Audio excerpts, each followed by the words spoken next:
Hey there, everybody. Welcome back to 5 Questions With. Last week we had some amazing guests on the show, and boy, did we deep dive into their worlds. But here's the best part. We also uncovered their fun and playful sides. Our host, Scott Fullerton, has a treat for you today. You see, 5 Questions isn't just about serious stuff. We like to keep it light and quirky too. We ask questions that let our guests show their wonderfully unique and playful sides. Imagine this. What would they do if they woke up as a squirrel one day? Or what's their favorite ice cream flavor that describes their personality? It's all about bringing out their hidden quirks and having a blast along the way. We believe that even the most successful and accomplished individuals have a fun side, and we're here to celebrate that. So get ready to witness the fun and playful side of our extraordinary guests. You'll laugh, you'll smile, and you might just discover a thing or two about them that you never knew. So sit back, grab a drink, and get ready for the show. Alrighty, everyone, welcome back to the Left of Str8 Show. If it's Tuesday, it's time for 5 Questions With. I'm lucky to have back on the Left of Str8 Show Mr. Nick Bryan. He was on my show last week. If you missed the interview, be sure to check the link down below. Hear all about it. Nick owns his own concierge travel business, as well as we talked about his amazing family life with his husband and adopted daughter, Piper. Nick, welcome back to the Left of Str8 Show. Thank you. I appreciate you having me back again. I love it. You ready to play a little 5 questions? All right, let's do it. Hopefully it's not as crazy as last time. Yeah, it's not quite as crazy. A little bit, but not quite. First one will be very generic. I mean, you own this fantastic Sandpiper Vacations, a great boutique vacation spot that does all of their clients' needs, and you cater to everybody, but including the LGBTQ community. What are 3 things that you always advise your LGBTQ clients that they should know when traveling? Obviously, always have your passport on you, and just always be aware of your surroundings. This should happen. I mean, anywhere anymore, unfortunately. But when traveling, it's especially some of the less welcoming countries. Definitely be in a group with somebody. Be on a tour. Do not wander off on your own. Very cool. All right, question number 2. You have traveled a lot. What is your creature comforts you have to have whenever you go somewhere? Do you have something you pack every time to make sure it feels a little bit like home? Not so much to feel like home. It's just I feel like each time I'm actually starting to pack a lot less now because I end up picking up stuff. So I love to travel and buy new things in certain places. Not the cheesy type things that you would see at a souvenir shop, but something more sentimental that is like a nicer shirt that I could wear. I'm like, oh, I got the shirt in Greece or something like that. Nice, I like that. What is you specialized in Disney for a long time? I told you off there I used to go to Disneyland all the time when I lived in Southern California. Disneyland Southern California is known as a great date place, and you said you and Sean had one of your very first vacations there together. What is the best makeout place in Disney World Orlando? I know where it is. Tom Sawyer's Island in Disneyland, California is a Oh, place to be. What is it in Orlando?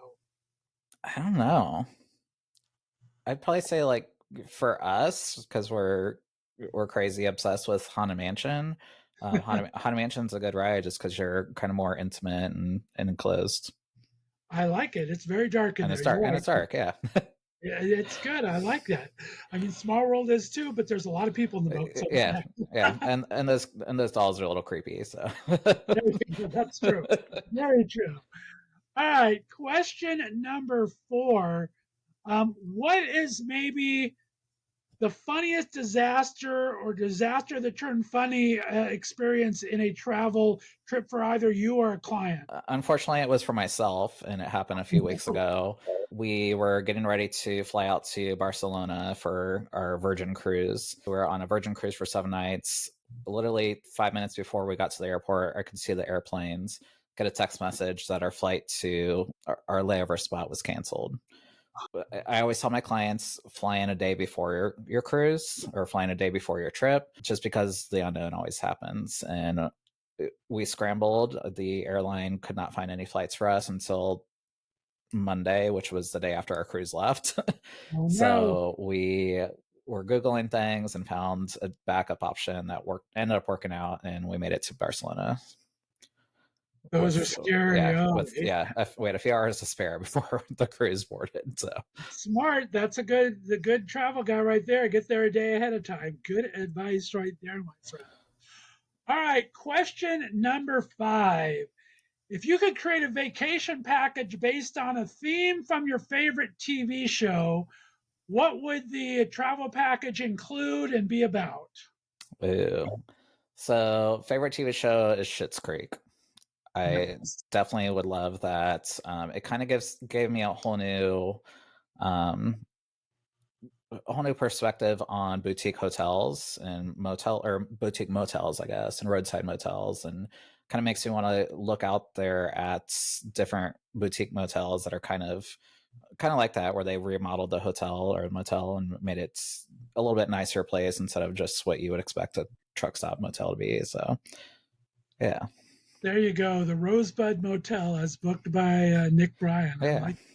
like Very cool. That's 5 questions, my friend. Thanks for that. Let everyone know where they can find your website if they're looking for a fantastic concierge boutique type vacation that plans any vacation anywhere. Where can they find you?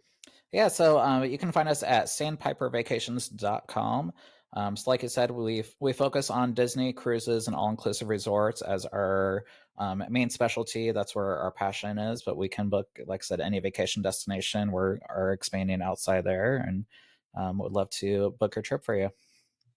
Fantastic. Nick Bryan, thanks so much for being on Left of Str8 Show doing 5 questions. Guys, we'll be back next Tuesday. If it is a Tuesday, it's 5 questions with, and our very special guest today. We appreciate Mr. Nick Bryan. Check out Sandpiper Vacations, and we'll see you next week. Bye-bye.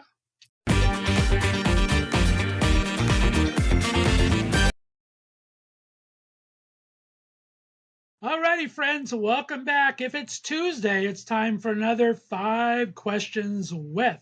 I'm so excited to bring back Chef Lynn Wheeler is here.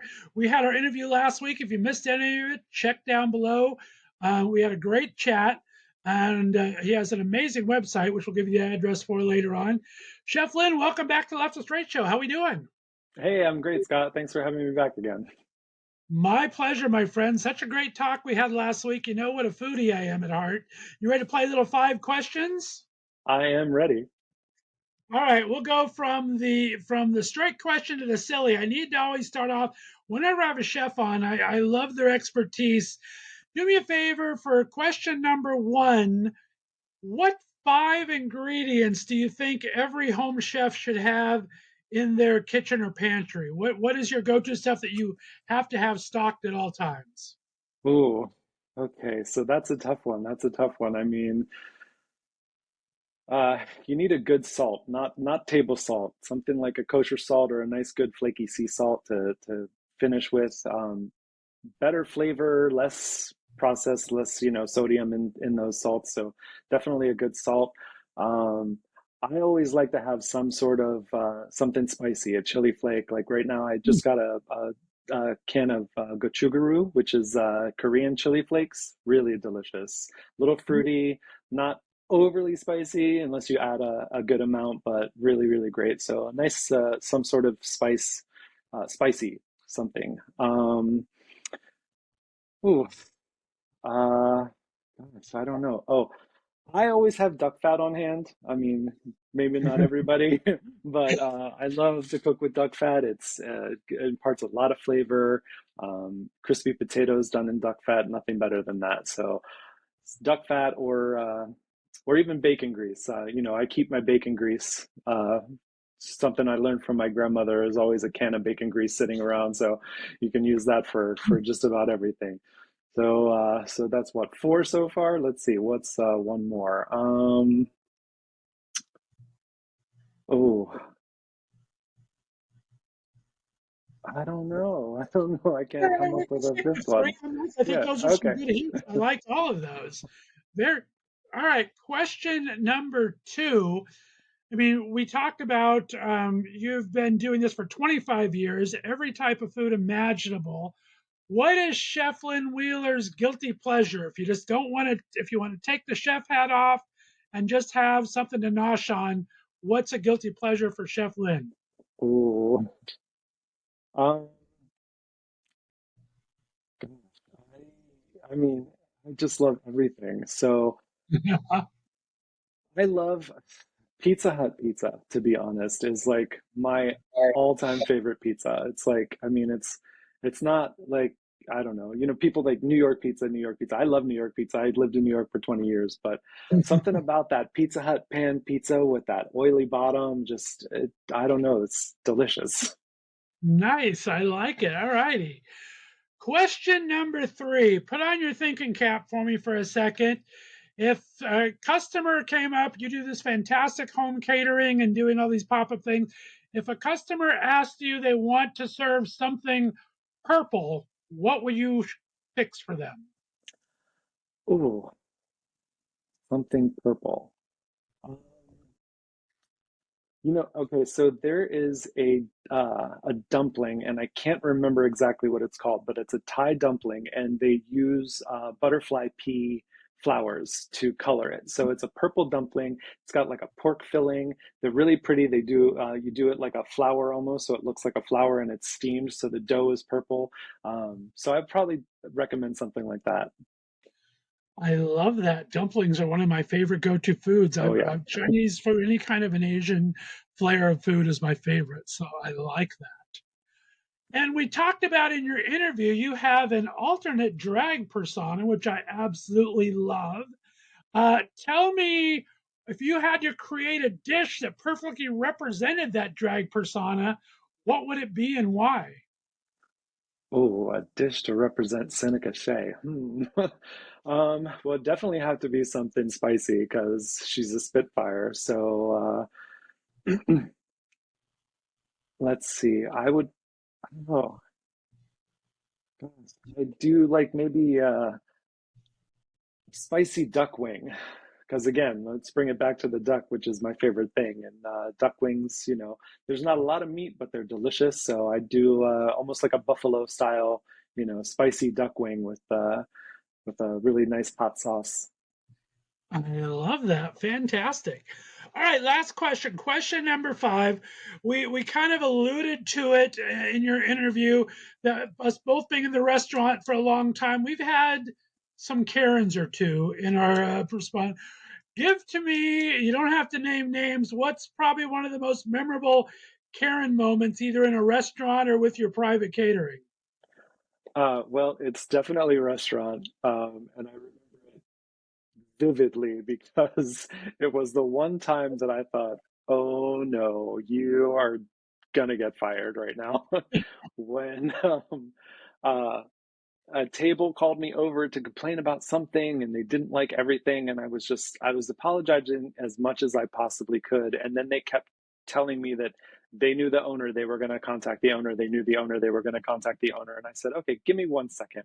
And I went and I got my business card and I handed it to her, and I was like, you call the owner and you make sure that you tell them the right name. It's Lynn Wheeler. I'm the general manager. Like, if you have a real problem, this is who you make sure you tell them that it was me. And I walked away from the table and I was like, oh God, I'm not going to have a job tomorrow. But 9 times out of 10, those people, I feel 9 times out of 10, those people know the owner's name, but they don't really know the owner. So I that was where my head was at first. And then, like I said, as I walked away from the table, I was like, oh no, you just did it. I love it. We have had those Karen moments, my friend, believe me. All right, well, Chef Lynn Wheeler, you completed 5 questions. Woohoo! Ooh, I want yeah. you to share with my listeners your fantastic website. As I said in our interview, he has recipes that he shares on there from his blog. He gives his full catering menu. Brunch is looking pretty damn good on there. There's some gorgeous pictures. Where can they find your website, and where can they find you on social media, my friend? So yeah, the website is cheflynnwheeler.com, and same thing for social media. It's just Chef Lynn Wheeler everywhere across Instagram, Facebook, Twitter, TikTok, everything. So yeah, you can find me anywhere, Chef Lynn Wheeler. Fantastic. Chef Lynn, thanks so much for being on the Left of Str8 Show and answering 5 questions. Guys, if it's Tuesday, we always have a 5 questions with right here. You're listening to the Left of Str8 Show right here on the Left of Str8 Radio Network. Have a good afternoon, everyone. Bye-bye.